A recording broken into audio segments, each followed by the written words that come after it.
Hey, welcome to the AI Automation Alchemist Podcast. I'm your host, Rey Ortega. It's good to be back. It's been a little bit since I've done the last podcast. I would say probably about last 2 weeks. Just busy. Busy. As you guys know, I'm the owner and operator of Grata Software and also have another brand called Digital Strike. And we've just been busy. We've got a lot of inquiries on AI and automation lately, mostly from companies that are looking to migrate off of using offshore developers or using other third party companies that promised AI automation, promised that they were going to create them their agentic systems, and unfortunately could not deliver. So they've been calling us. So we've been really busy creating proposals, meeting with companies, being really busy with that. So that's what's been going on, and just life itself just been really kicking. I don't know if you guys know, but I'm a father, husband, father, family of four. One of my daughter both my daughters are adults. One of them already moved out, has, got married and everything about couple years ago. But we have another daughter who's autistic, full spectrum disorder, requires 24/7 care, and she spends, well, my wife spends all her day, taking care of her. Um, so I'm the sole breadwinner of the family. Been like that since we've been together for 26 years. So been like that ever since we had our first, child. And it's always been it was a tough road over the years, but we've had our ups and downs. But lately we've just been really busy just trying to manage the current medical situations of my daughter, and so it kind of has taken me out of the loop when it comes to doing podcasts and doing any extracurricular activities. That's basically the situation. So you've probably, if you've been following me, you've probably seen me on Facebook. We have a Facebook group. I don't know if you guys knew that, and I wanted to really quickly share with you our Facebook group so that you would see it. So Digital Strike. So that is our Facebook group right there. Digital Strike. If you can see this on the screen, this is a group. It's called Digital Strike: Artificial Intelligence and Automation Resources for Small Business, or SMBs. That is our page, or that is our group page. That is a place where I'm posting videos, tutorials, behind the scenes, certain things that are going on. One thing if you go to that page, you will see that I've been doing a lot of public speaking, and a lot of public speaking lately. That's another thing I've been doing. So that's another thing I've been keeping busy with, doing a lot of public speaking, because every time I do an event, I have to create a presentation. I have to speak on the event. So normally what happens is people, when you get booked to do an event or whatever, there's usually a specific topic that they want you to talk about. They'll give you instructions, they'll tell you what to do, but obviously they're bringing you in because you're an expert in a field. So they still want you to talk about what you know, but they're going to give you some direction as to how they want you to talk about that and how it pertains to what they're trying to present in their event. And so it's actually really fun. I've met a lot of people. I've done presentations for hundreds of people at this point, in front of hundreds of people. I'm getting a lot better at presenting. For most of you that know me, I'm an introvert by default. Software engineer, introvert by default. I have learned to be extroverted in certain occasions, and have worked on my ability to communicate on a public stage. But all of those have been learned behaviors and practice and all that kind of stuff.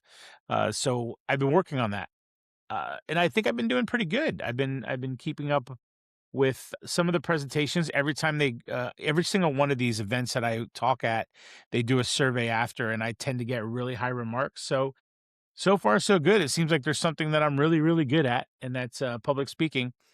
So that's been pretty cool, taking up some time. So just, it is what it is. But that's basically what's been going on with me personally lately. And so today's topic, what we're going to talk about is something that's really near and dear to my heart. Is actually, this was a recommendation. I'm going to call her out here. Her name's Julie, from the National Entrepreneur Center in Orlando, Florida. She is the chief operating officer. And it was her recommendation on a conversation I had.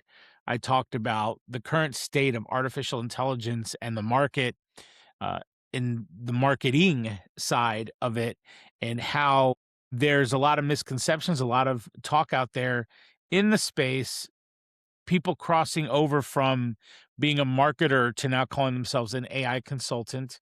And so we are running into a very weird time where we're running into, especially when we talk to a lot of companies out there, they've been kind of, what's the word my wife likes to use, bamboozled. They're bamboozled. They're being told that by experts, quote unquote experts, that they're going to get their AI and automation systems in line, help reduce their workload, help increase productivity, help replace resources, human resources, all those kind of things that you see in the hype cycle when it comes to artificial intelligence.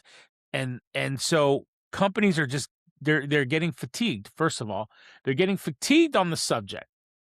But beyond getting fatigued on the subject, they're being lied to, just flat out lied to. So I was speaking to Julie about this whole situation that I've run into with the last 5, 6 companies that we've, there were new leads that came in. I met with them and we talked, and that's kind of what the overall theme was. This is happening often, too far often. And Julie was like, "You need to do a podcast on that." So I was like, "Yeah, sounds like a great idea." Because the reality is there's certain things that I think it's, we have a tendency in our society to bend ethics due to the fact that, everyone's trying to make a living. Makes sense. I get it. But in my business practices, I love to just be honest, just because I can't keep track of the lies. Like when I was a child, I'll just tell you real quick. When I was a child, I used to lie all the time, mainly because my parents were very strict, and when I did something wrong, they pulled out the belt or the chancla, and so I would get hit a lot. Like my brothers wouldn't get hit as much, but I would get hit a lot because I was kind of like that. I was the wild card in our family. And so the problem with that is you lie. You learn to lie because you don't want to get hit. You don't want to get spanked or hit, whatever. So I used to just lie a lot. I was a compulsive liar when I was a kid. The hard part about lying, and you don't learn this till later because when you're a kid, you don't understand, is the fact that lying requires a significant amount of work because you have to remember your lies and you have to back up your lies. So you have to remember what lie you told. So as obviously I got older, lying was something I just wasn't cool with anymore. And here I am, I don't know, 30, 40 years later. I'm 47 years old. So I probably stop the compulsive lying around high school age just because I realized it wasn't working to my benefit. And then obviously the things, going to church, building my faith, all those kind of things, you start to understand the concept of why lies are bad and why they're not, how they affect you negatively, no matter how you slice it. It's not even about ethics anymore. It's more about morals. And so anyways, and I don't want to sit on a high horse here, but that's basically the change that I made. So when I look at some of these ads or some of these people that are posting stuff, they're flat out lies. I hear them. I hear their conversations. I see the ads. I see the headlines, and it's frustrating. Um, but to each their own. If people want to lie and that's how they want to build their business, that's on them. I build my business on absolute trust and honesty and transparency. That's the way we've done it for 12 years as Grata Software, which by the way is a sponsor of our episode today, as well as Digital Strike. So let's go ahead and let's get this episode started. The most real and relevant resource on AI and automation, AI Automation Alchemist Podcast, sponsored by Grata Software. So we are sponsored by Digital Strike and Grata Software. If you don't know, Grata Software is my wonderful company where we work on artificial intelligence. We work on actual artificial intelligence, not large language models only, like some people they do today. We work on actually creating real solutions for real companies that are trying to solve real problems. And we do that using AI, using automation techniques, coding, custom. Everything's customized, AI integrations, AI coding. Here are some of the areas in artificial intelligence that we work in. Everything from deep learning to chatbots to predictive analytics, machine learning, large language models, computer vision, all of these things. In fact, the great thing is we're actually meeting next week with a company that provides their own customized AI solution AI modeling for vision. Phenomenal company. They're from South America. We're meeting with them on Monday, and this is kind of what we do. We operate as a consultant. We come into companies. We look at their current processes. They're usually trying to scale or grow, or just eliminate the amount of busy work that the employees, even the owners, have to do. And we usually work with the owner operator, and we come up with recommendations on how we can leverage technology to be able to speed up that company, make it more profitable, more efficient, and more scalable over time. And so that is our focus. So again, that's Grata Software, and that's one of the sponsors for today's show. And so our other sponsor is Digital Strike. So what happened? So Digital Strike, why does Digital Strike exist? So truth be told, as a custom software company, as a custom software and solutions company that building artificial intelligence and all these solutions for small businesses and medium-sized businesses, there are just some business owners that don't have the funds and have the capability of hiring a consultant like us. We have pricing models anywhere from $8,000 a month all the way to $25,000 a month, depending on the level of work and the level of consultation. We have coaching calls. We have all that kind of stuff that we do, but it's all part of a service-based business where we have our own team involved in the process. Now, Digital Strike was built specifically for those owners that cannot afford that top-tier type of consulting, but they still want to implement artificial intelligence automation into their business. So what we've done is we've put together a set of tools, training, and opportunities for companies of a smaller size who have less resources to still have that kind of high level assistance, but at a much more affordable price. So you'll see here certain scenarios of how we use automation and artificial intelligence together, even though they're not. So automation is not AI and AI is not automation, right? But together they can do amazing things for you. And so what we did is we created certain tools. We call them our different strikers, our digital strike tools. And so we have a niche strike, persona strike, offer strike, message strike. As you can see, the theme is very specific to getting new customers, building a pipeline, and things like that. Now, this company, we built this right now. It's focused more on the marketing side and helping small businesses get new customers using AI and automation, because that tends to be the part that needs most help in a small business. And so that's why we've created this company. Again, it's called Digital Strike. If you go to godigitalstrike.com, you can see what we offer there. And we do have a free section where so we have 3 pricing offers. I'll show it to you here at the bottom.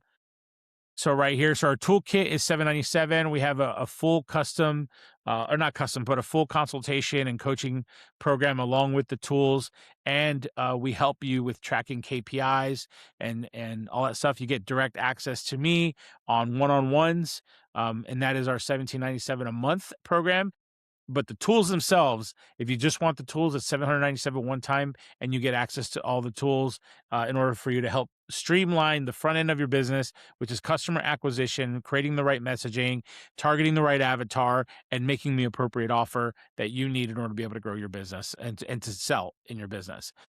But if you don't want to go through all that, you just go right here to our free offer here. If you click on there, you'll have access to our free tools, our free resources. That even includes access to the Facebook group and updated newsletters and things like that have information that could essentially help your business. So that's that. So those are our sponsors. Again, Grata Software, Digital Strike. So again, the conversation today goes along the lines of it's kind of like I said earlier, like Julie talked to me about doing this, but there was another thing that happened, and let me show you what that is. I'm going to share my screen again. So if you look at the screen, this is my TikTok account. This is a specific video I launched on TikTok. I literally launched this yesterday, the day before the day of this recording.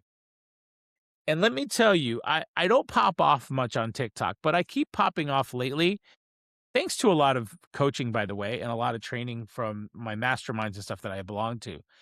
But this was an off-the-cuff video. This was not even planned.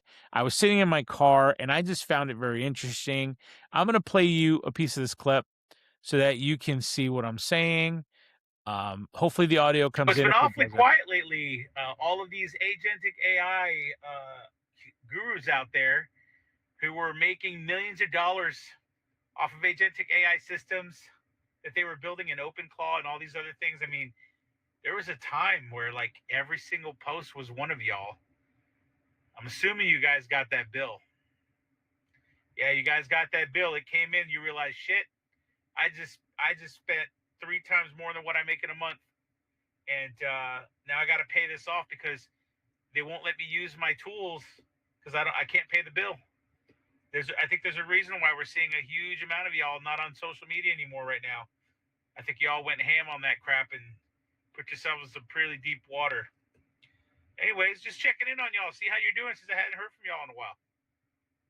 All right, later. So in that video, I mean, some of you who've been following me, you probably seen me doing videos about artificial intelligence and other things. But that video got a significant amount of traffic. And why? To be honest with you, I'm still trying to figure it out. And let me just give you a little bit of information about what my coaches, I have coaches in marketing, sales, or not sales, marketing, advertising, and social media. And my coaches are basically like, when you want to create a video that's going to get a lot of traction, it's going to go viral on social media, what you want to do is you really want to mess with a person's paradigm. You want to your hook should mess with their paradigm. And what I did is I messed with some people on this video. It's because if you've been following artificial intelligence, you know just recently that there has been a significant amount of people who when OpenClaw came out, and it was like, now with agentic AI, you can have agents operating for you 24/7. You don't have to pay attention. You basically let them run, and they'll build your whole business, and they'll create the millions of assistants that you need. And also, it was such an oversimplification and aggrandizing of what AI agents can do for you. And when that came out, I was just pissed as shit. I mean, I'm telling you, I was sitting there, and I'm sorry for cussing because sometimes I get really emotional about this in a negative way. I was sitting there on TikTok, on Instagram, on Facebook, and every single post was somebody saying, now with agentic AI, we don't need developers, we don't need engineers. We can do everything now without anybody else, and we can build a one-person company, and we can make millions of dollars. And that was being touted everywhere. And OpenAI was behind it. Claude was behind it. All of the companies that are behind AI were behind it. Why? Because they make money off it. It freaking makes total sense. I used to have a professor in a program. I had a class called Media and Society when I went to Full Sail University in Winter Park, Florida. Back when I was 19 years old, 20 years old, I took a year-long accelerated program to get into media. More specifically, I wanted to get in the music business, but this college, this university, had programs in all forms of media. So your first 3 months are your general ed classes, and the third general ed class before you got into your program was called Media and Society. And what we learned in that class is how important media is to the perception of the public. How you can use media, audio, video, graphics, all that stuff to manipulate the minds of the people that are viewing that information. So this was something that I was taught. However, we always were taught ethics, right? You don't want to manipulate people in a negative way, or you don't want to manipulate people to do something that you want them to do that is against their benefit, so to speak. And so the video that I created completely blew the minds of people who were totally behind this whole agentic AI hype that was being created by a lot of the influencers out there. And so I just completely busted their paradigm, because I made the comment, if you listen to the video, I was basically just saying, where are those people? Where are all the influencers that were literally like, we don't need developers, we could do all of this using agents or whatever. So my expert response, or my expertise, with my expertise, I'm in this game 24/7, and I've watched how many people spend thousands, and we're talking tens of thousands of dollars, on AI tokens, because tokens are expensive. They're not cheap. Everyone keeps saying they're going to get cheaper. They think this is just like every other product that you're going to launch in the future. It is not. Artificial intelligence requires processors, chips, requires memory, that requires a lot of stuff. The more people on the systems, the more it's going to cost. Why is that? Because you have to keep expanding the hardware. And every time you expand the hardware, you have to buy more cards and more this and more that. And so the cost of tokens isn't going to get cheaper. In fact, the reason why it's even more expensive, and people don't realize this, is the fact that Anthropic, OpenAI, all these companies are really trying to sell to the enterprise customer, because the enterprise customer is a solid income stream. It's not ambiguous. It doesn't fluctuate. GE needs to license an OpenAI or Anthropic's Claude. They have to put big dollars. It's a contract. It's a guarantee. Where you and I, when we use these systems, we're paying $20 a month, $200 a month. 1 month we may not pay the $200, and so on and so forth. And these companies can't operate like that. They need to make sure cash is coming in, because they've made commitments to hardware that they have to purchase in order to make their systems run smoothly. And so they've made those commitments. They need the money to come in. They need to pay that. And that's the problem. And so what they're doing is they're doing token rationing, where if you and me are using more tokens for our dumb little crap, right? Because that's the mentality. Like, the stuff we're doing is the small shit, nothing major, right? So since we're using up all the tokens and we're using up the processing, the memory, then Anthropic and OpenAI, what they have to do is they have to throttle us so that we don't infringe on the large enterprises' use of resources. And that's the thing about AI. It is that type of a model. The more money you have, the more power and influence you have over the OpenAI or over the AI companies. Because if you need those resources and you have the money to pay for them, you're getting first dibs. Now, that works with everything. Now, let's be honest, man. That's our society in general. Capitalistic society, or whatever you want to, oligarchy, whatever you want to call it. Like, it's always the people that haves are the ones that have more access to the resources. There's a reason for that, because money makes the world go round. Without that money, the companies can't operate and can't do the things they need to do. And if you and I are always looking for the freebie or the free month or the buy one, get one free or all those kind of things, where like the large companies don't care about that, they're just paying no matter what because they just need the resources to get work done, then we're literally at the bottom of the totem pole. And that's a given. It happens everywhere. It's not a new thing. It's been happening since the beginning of time, right?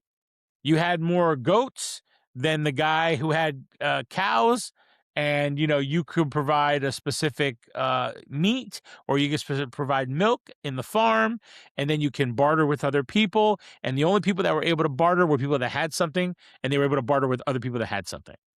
But if you don't have money, if you're poor, or if, let's say, you're working a full-time job and you don't have the money to pay for these large accounts for AI, then you're at the bottom. You're not significant enough to make an impact. And I hate to be the honest person here. I hate to be the bearer of bad news, but it is what it is. That's the way the world works. And therefore, that's the reason why these large enterprise companies get first dibs on AI resources than we do. And that's why there's token rationing on the $200 account, the $20 a month account. There's token rationing on those. That's why there's throttling, all of those things. There's a reason why now when you do something in Claude, as soon as you do, you're like one or two things on the $20 a month account, you're all automatically maxing out your token usage for the session. And now you have to wait 4 or 5 hours before you get able to use your tokens again, right?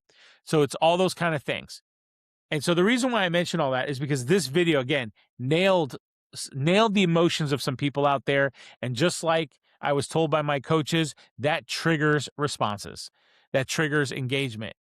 Average watch time was 29 seconds. There's a reason why this video is popping off, right? You can see that 96% of people saw it on the For You page. I mean, these analytics are not, small analytics. I mean, this video isn't viral. It's not 50,000. I have a video that is like a 50,000 video.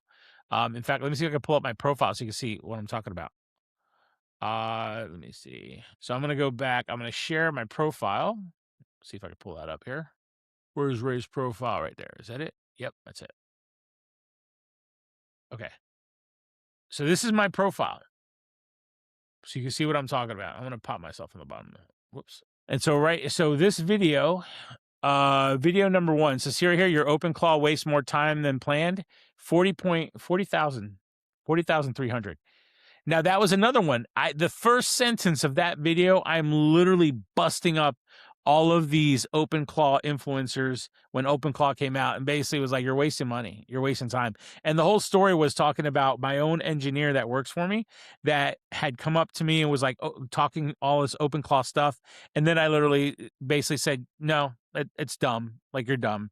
And when he finally understood what I meant, right, my own engineer agreed with me enough that he moved from OpenClaw back over to Cursor and to other tools that we were already using.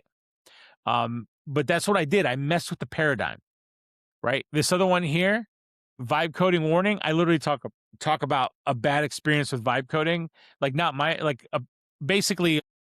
Person on the team, an engineering team of one of my clients, was vibe coding and how it made a mistake and how I caught the mistake and again messed with the paradigm. Now these were massive, right? 41,000, 40,000, because that one I really messed with the paradigm in the first few seconds. Here, the one that's currently popping off, it's only like up to 3,900 right now, but still that's huge. Like, imagine if like my average is like 300, 400, whatever. So when I get a 3,000, that's awesome. When I get a 50,000, it's even better, right? It's amazing. But the thing is, it really is the matter that it pops off because I completely mess with the paradigm of someone's of most of the people's mentality that are on the platform, and so that's why you're seeing these numbers, and so that's so I just wanted to mention that this video is popping off because all of the agentic AI people, they've disappeared from social media. I haven't seen them. Where have they gone? What are they doing? Right? But that's why I made my point about the bill. Tokens are expensive. And if you go YOLO mode on an agentic system, you're gonna blow through a crap ton of tokens. You're gonna eat up a crap ton of money. And the part that bothers me is the influencers that talk about this. And I'm gonna touch on that in the next segment. And so because I wanna talk about the influencers.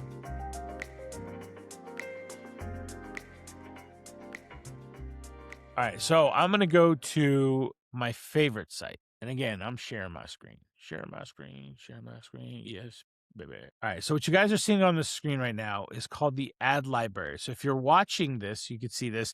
If you're not, you can just watch the video later. If you're just listening to the podcast, I'm going over, basically this is the ad library. And what I've done is I filtered so every platform, every advertising platform has a library, an ad library. The ad library allows you to see what other people are posting as far as ads on their platform. And so what I did is I went to the Facebook's ad library. I basically said, give me every single ad that you have running since May 1st, all the active ones. And I gave it a few parameters because I wanted to narrow it down. And I was focusing on anyone who's creating, like, building AI agents or some type of AI agent training. And, I pulled up, what is it? It's over 1,000 results. And so what you're seeing on the screen these are all ads that are currently running, and they're from all different types of companies. Shockwave Solutions LLC, you have Redis, you have UMass. So the universities are all creating programs for AI automation. So there's all of this stuff. So if you're a person that is looking at getting into AI automation as a business and you want to be like an AI consultant or AI automation agency, there's a crap ton of competition. There's a lot of people out there. But the thing I want to talk about is the thing that kind of drives me up the wall lately. And that is the fact that what really gets me is most of the influencers out there that are talking about AI automation or AI agency, whatever, a lot of them are straight up marketers. They've been marketers their whole life. Okay. And this is just another angle for them to make money. Now, the reason why I say that, I love the hustle. I'm not against the hustle. Never been against the hustle. What bothers me is they're calling themselves AI consultants. What the hell do they know about AI? Besides using ChatGPT, besides, reading the white papers, there's a couple people. There's a guy that I know that There's a guy that I talk to every week. We have a standing meeting, and he was one of those guys. When I first met him, I was kind of like, "What do you know? Like, you've never developed anything in that realm. You haven't worked with AI or machine learning or predictive analytics. You haven't done any of that stuff, but you call yourself an AI consultant." However, this guy earned my respect because every time I talk to him, he understands the terminology, he understands the pros, the cons, he understands the real deal because he's doing the research. He's doing the work. A lot of these people haven't done the work yet. A lot of these people are just looking for a quick money grab. And you're the victim. You're the victim. Because what you're looking for is someone who has the answers that you need. And the thing is, a lot of these hype people, they're giving you the information that benefits them in selling you whatever it is that they're trying to sell you. Now, I do the same thing in the sense of I provide training, I provide coaching, I do presentations on artificial intelligence, but my sole purpose is to help a small business owner or medium-sized business owner become wealthy. Using the technology to become wealthy, using the technology to buy them the time so that they can go and hang out with their families and their children and build a life for their family that will support them for generations in the future. That is the goal. But I'm coming from a transparent perspective. I'm coming from the perspective of someone who actually knows, builds, understands how the AI works. And so, for example, the thing that drives me freaking nuts is there's an influencer out there that pitches AI automation, AI certifications, and this person literally says that you can put Claude in a specific mode, and that is a lie. There are no modes to the AI models. Now, when you say, I want you to act like an architect or a designer or anything like that, all you're doing is providing a context that allows the AI machine learning model to go and find every word and every phrase that is congruent and related to that phrase, right? So you are going to get a better result, but there is no mode. You're not turning on a mode. And I've sat through a presentation and listened to someone say that. I'm going to show you how to put this in hero mode. I'm going to show you how to put this in nursing mode or whatever mode they come up with. And that's just not true. And so you as a consumer, when you're going and you're listening to this, you're thinking, oh, well, I'm going to go turn on this mode on ChatGPT. That mode doesn't exist. Never has, never will. There are no modes. None whatsoever. And so that's part of this segment. That's the issue. I want you to understand that there are no modes in AI. In fact, if you go watch or listen to the episode that I had on how ChatGPT works or how LLMs work, large language models, you'll get a clear understanding of why there's certain things you put in the prompt in order to get the best results in these models. You know that but there's no modes. There's no specific logic or code inside of the stuff that says if you type in whatever mode that it's going to make an adjustment to the back end modeling or the back end logic of the system in order to change it to that mode. It's not going to happen. It doesn't exist. And so that's what I wanted to bring across in this segment. I just wanted to talk about that real quick and get past that. So let's go on to the next segment. I want to talk about Gamma.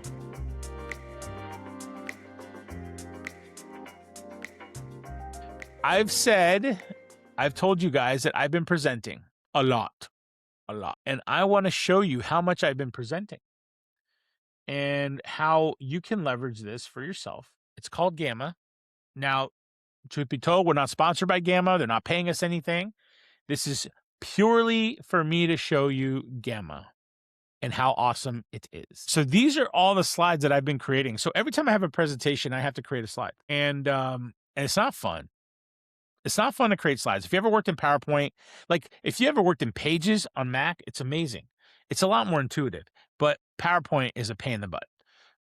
Gamma, what it does is it allows me to create slides based on topics, and it makes you do it really, really quickly. In fact, I'm going to show you real quick. This is a presentation I'm working on right now.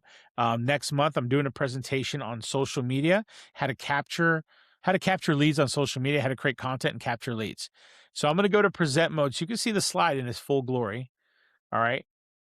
So this is a slide that I created. So what I did is I originally went into Perplexity, and I had Perplexity do some deep research on what people are saying on Reddit. What are people saying on social media when it comes to leveraging social media and capturing leads through social media and all that stuff. And I wanted to touch on all the pain points and the things that people are having trouble with.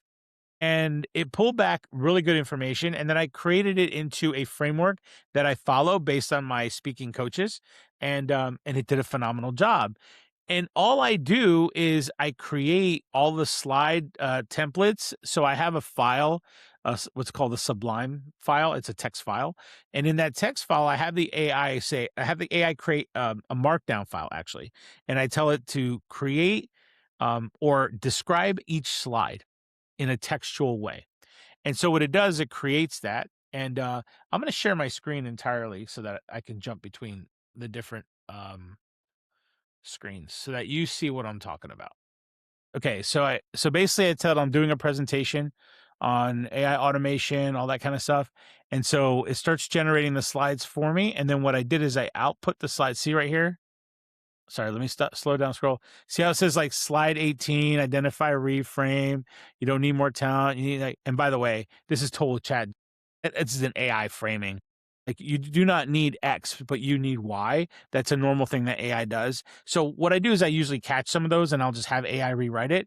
So what I do is I output all of this stuff. Each slide has textual descriptions. And so what I do is I go into Gamma, and when I create a new PowerPoint, or sorry, a new deck. So let's say I want to create a new presentation. I'll create a new presentation with AI, right? And then I'll say where it says paste plain text. And then what I do is I paste the first slide here, and then I hit generate. And then once I have that, once it creates that first slide, then I just, on the bottom of each slide, for instance, I'll go back to my slides that I'm working on now because I'm still building this slide actually. So like right here, there's a little like add blank card. There's an add card with AI. I'll click the add card with AI, and then I'll just copy paste the text for the next slide based on what Perplexity gave me as a result. Now, obviously I'm going to edit more. That's one thing I always recommend people. They usually don't do that. Usually they just copy paste. They think that's it. It's a done deal. No, you need to edit it because you need to make it your own. You need to make these presentations your own. You need to make all your text that you ever do, even for marketing, ads, everything. You need to make it your own. And that's what I do here. So I basically copy and paste the text. It creates this up here, right? So right here, this is my second slide. Posting is easy. Turning attention into leads is a hard part. By the way, that's a change. So this used to say, that I remember the text for this header. This used to say, you don't have a posting problem. You have a leads problem. And that is a typical ChatGPT text. And I did not want to have that because I can show you probably the other presentations that I have that it kept doing that. Almost every presentation, it used that as a headline, that type of a framework. And so I got tired of it. And I just had it recreate something that's not Chat GPT-ish. But the concept is you basically build all your slides using AI. And then when you're said and done, you can hit the present button so you can present it and you can kind of glance through it and see how these slides all come about. And you see how the transitions are. They have the fades and all that. It looks really nice. In fact, when I do my video presentations, I just use the software. I just use Gamma directly and just do my presentation straight out of Gamma because I get all these transitions. Because at the end of the day, if I don't do that in Gamma, and let's say I do export this out, so in the top right-hand corner, if I click here, or actually, sorry, if I hear share, right, there's an option to export. I can export as a PDF, PowerPoint, Google Slides, all that stuff. You lose all those nice, smooth transitions. But, you know, I guess to each their own, right? I mean, I don't want to go into PowerPoint and recreate everything, so I just present straight off of here. But there are some presentations where I know for a fact, like the event that I'm going to doesn't have internet access, or I don't have a very good bandwidth.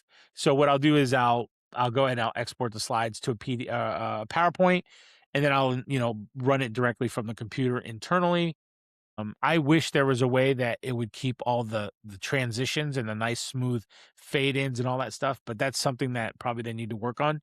But it's a great tool. Love it to death. I use it religiously. As you saw, I have so many presentations that I've done in the last probably 6 to 8 months.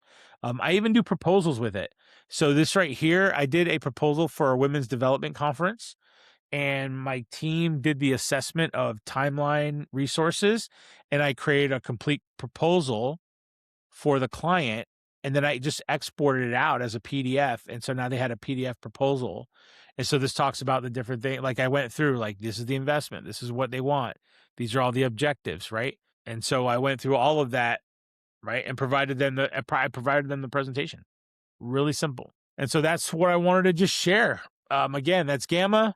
You could go online, go to gamma.app. So it's Gamma, GAMMA.app, and go check it out.